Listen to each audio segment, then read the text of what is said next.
Hi viewers, welcome to Neyveli சமையல். நான் உங்கள் ஜெயந்தி.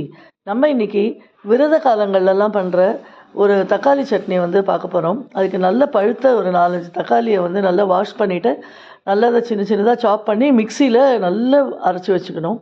அதுக்கப்புறம் ஒரு கடாய், இரும்பு கடாயாக இருந்ததுன்னா நல்லாயிருக்கும். எடுத்து அதில் நல்லெண்ணெய் கொஞ்சம் ஊற்றிட்டு பெருங்காயம் கொஞ்சம் போடணும். போட்டு கடுகு தேவையான அளவு போட்டு நல்லா தாளிச்சுக்கணும். கடுகு மட்டும்தான் இதுக்கு தாளிப்பு, வேறு எதுவுமே கிடையாது.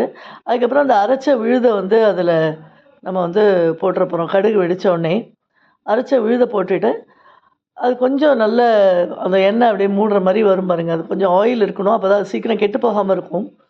ஸோ இது மாதிரி இருக்கும்போது அதில் தேவையான அளவுக்கு ரெட் சில்லி பவுடரும் சால்ட்டும் போட்டு ஒரு 5 நிமிஷம் நல்லா கொதிக்க விட்டு பச்சை வாசனை போனோடனே நம்ம எடுத்துடணும். இதே நம்ம ட்ராவலுக்கு கொடுக்க போகிறோம் அப்படின்னா தக்காளி தொக்கு மாதிரி பண்ணிவிட்டு, அதாவது தட் இஸ் நல்லா அந்த தண்ணிலாம் நல்லா வற்றி போகிற அளவுக்கு இதை ஸ்டிர் பண்ணிடணும். இல்லை நம்ம உடனே சாப்பிட போகிறோம், இட்லி தோசைக்கெல்லாம் உடனே சப்பாத்திக்கு எல்லாத்துக்குமே சாப்பிட்லாம் இது. அப்படின்னா அது உடனே நம்ம இது மாதிரி ஒரு 5 மினிட்ஸ் நல்லா கொதித்த உடனே எடுத்து வச்சிடலாம். ஒரு சர்விங் பவுலுக்கு ட்ரான்ஸ்ஃபர் பண்ணோன்னா சுவையான தக்காளி சட்னி ரெடி ஆகிடும். ட்ரை பண்ணுங்கள், ரொம்ப டேஸ்டியாக இருக்கும். ஷேர் அண்ட் சப்ஸ்கிரைப் பண்ணுங்கள் மறக்காமல். தேங்க்யூ.